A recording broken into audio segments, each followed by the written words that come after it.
You can also get out some anger management. This is one of my favorite things to do.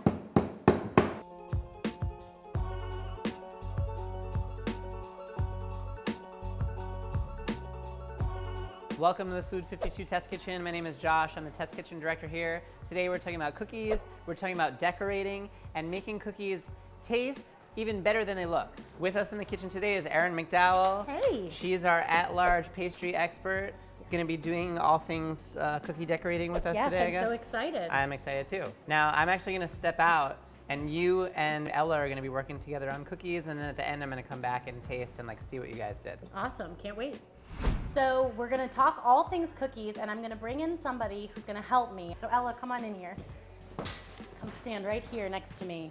Introduce yourself to everybody. Hi, I'm Ella. I'm a food writer and recipe developer here, and I am very experienced at baking cookies, but have never decorated them before. Awesome, and that is just fine because all of these techniques we're gonna do today are really easy and the kind that you can really kind of play around with. So first I wanted to just tell you a little bit about this dough, because if you love to bake cookies, this is a really great cookie dough, and I made it up already so we could focus on the decorating. So this recipe is so great because it allows you to make a couple little changes to it and end up with actually 2 different cookie flavors. You can have chocolate and vanilla. The first thing we're gonna do actually is I'm gonna get cold dough from the fridge. So it needs to chill so it's a little bit firmer for us to roll out.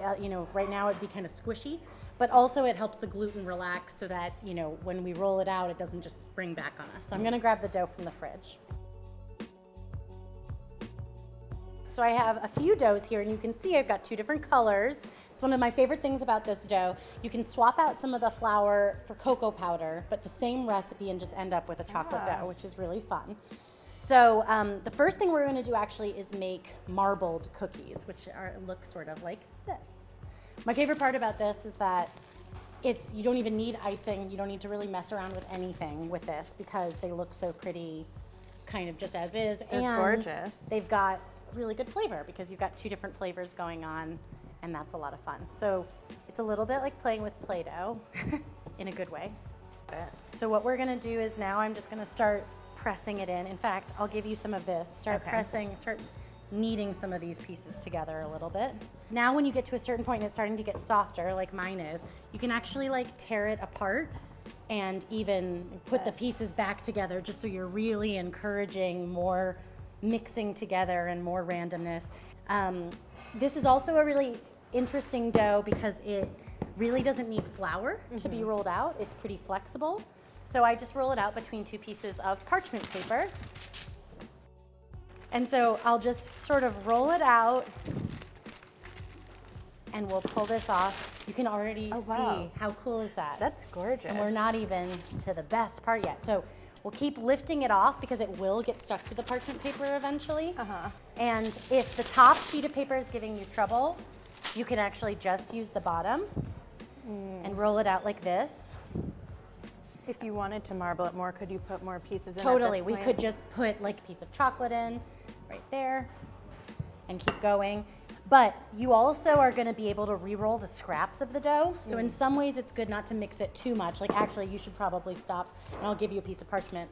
If it sticks like this, I just pick up the whole piece and turn it over, but you can achieve it with another piece of parchment and kind of flipping it over that way. You can just hold both pieces of parchment like this and flip it. See, this is an example of a cookie from the beginning. And this is an example of a cookie from the end. And they're both beautiful. Still looks so pretty. They're so beautiful. But that way you just get the maximum amount of your cookie dough, which is awesome. So I'm trying to get to about 1/4 of an inch thick. And you've got the fancy rolling pin that will tell you exactly when you get to the right thickness. I do. Which is great. And then you can also, if you like your cookies a little bit chewier, you can make them a little bit thicker. No worries, this is the best part. Just mash it back together. It's very malleable dough. It's part of the pattern. It is. It was planned. Okay, so then the fun part about this is you can kind of look for the prettiest parts of the marble when you get there. So I really like some of these streaky bits, and I have a couple different cookie cutters here. I've got some rounds and some stars. Here, it's okay if you kind of just focus on the parts that you like the best. And what I like to do with a cookie cutter, again, you can flour the cookie cutter to make sure you get really clean cuts, But this dough is so malleable and flexible that the best key is to just make sure it's dry and clean, and then put it right where you want it and press down from straight above in one firm motion. Got it. So now that I've cut all the prettiest marbly bits out, I'll kind of pull the scraps away. And you can even turn them over and see if you like the marbling better on one side over the other.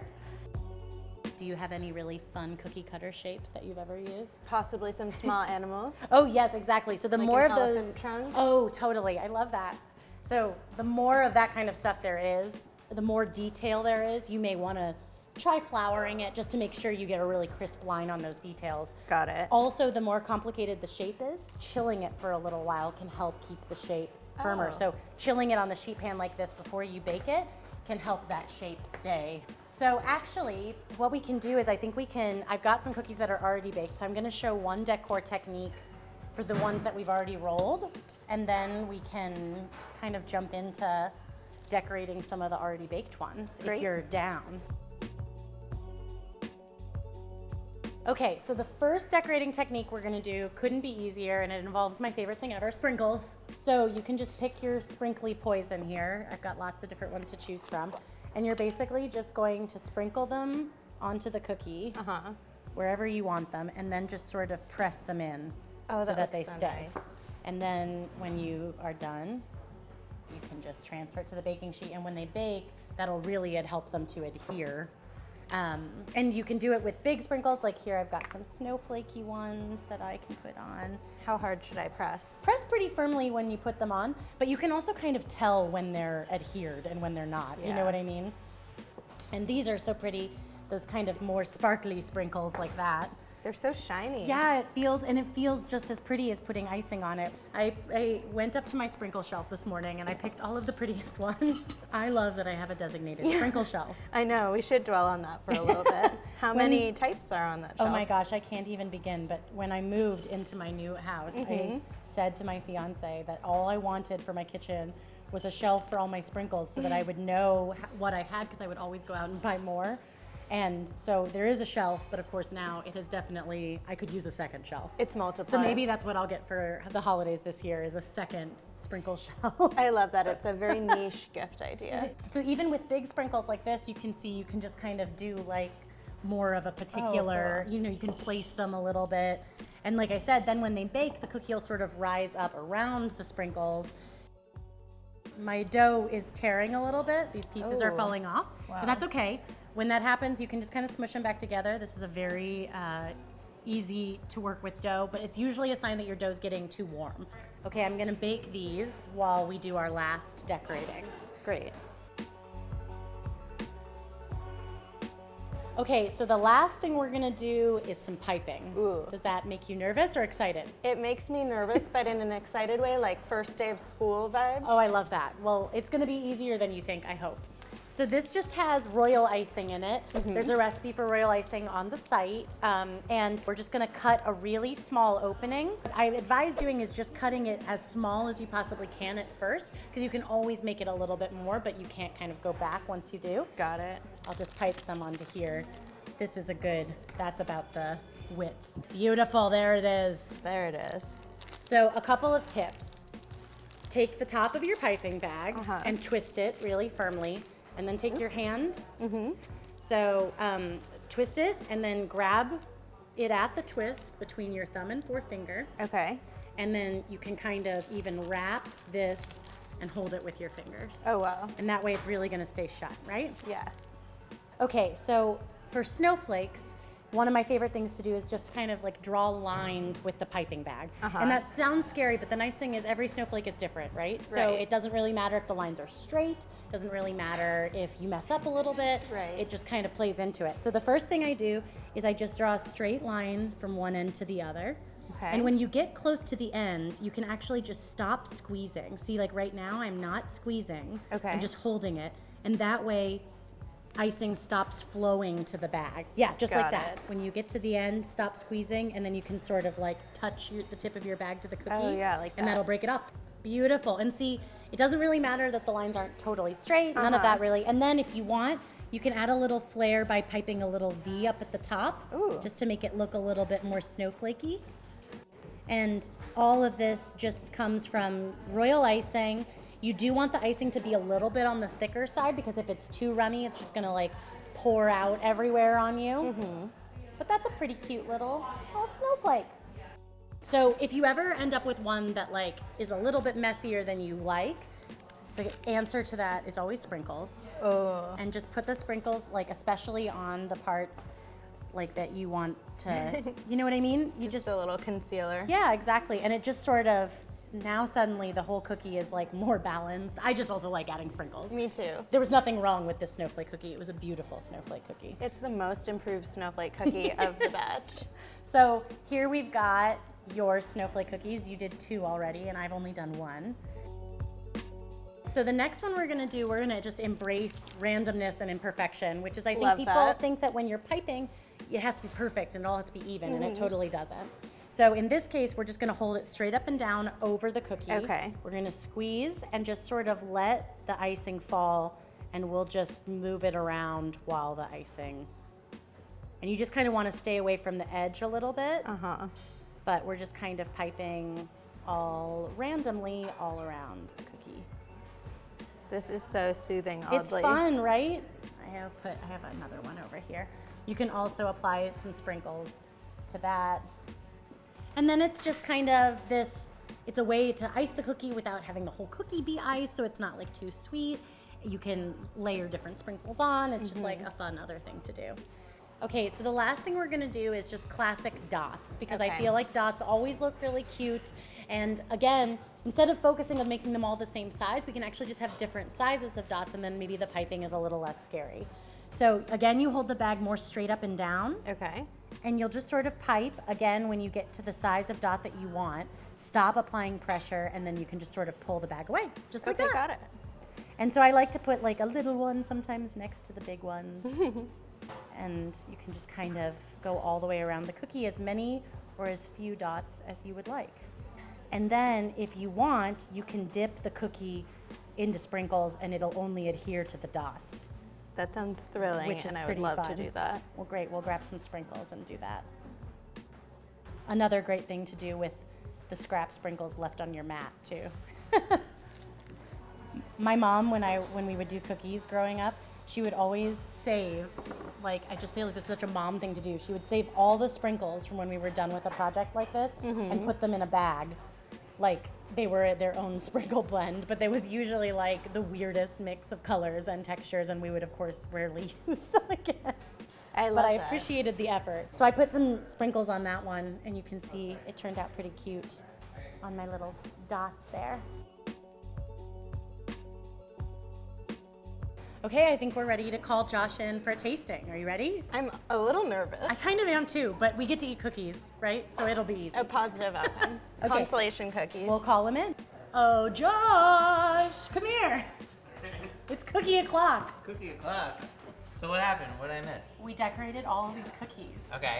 I'm we an did- expert now. Yes, she can do all sorts of things: piping, sprinkling, the works. Taught you how to like hold the pastry bag or whatever. In multiple Right, ways. Yes. All right. And Cookie philosophy, anything like? we got a lot of, mostly that you shouldn't give up if, you know, it doesn't turn out perfect. There's I'm lots still of, learning that lesson. it's, the truth of the matter is we're gonna eat all of these, right? I mean, maybe we won't eat all of these, but someone's gonna eat all of these. So if they taste good, looking good is sort of secondary. And in this case, all of these decorating techniques sort of add another flavor component, or they are tasty, like, rather than spending hours, you know, trying to make it totally perfect. If you're gonna add something visual, it should also taste like something. Totally. So we did our marbled cookies, which are 2 flavors, vanilla and chocolate marbled together, and then we did some piping and we did sprinkles. But the real question is, can you tell which plate is mine and which plate is hers? It's a lot of From these pressure. two, Yes. or from? Is this? We mixed those up. Those are all of the ones we did All right. together. Okay. I gotta. Okay.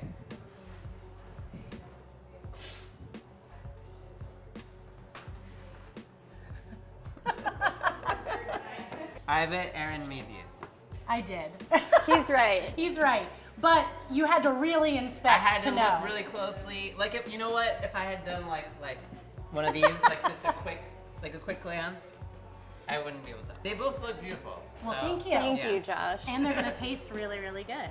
I want to try a marble. Yeah, I want Caught a you marble with this too. little, My Yeah. child's I tail. thought like, Aaron wouldn't do that. A fractured piping I I almost- frosting saw it. line. I picked it out and I said, I have to tell you though, I did do this one with my left hand, like you said. yeah. Now you're just showing up. Okay, I'm gonna eat a marbled cookie. Yeah. I love the chocolate swirl.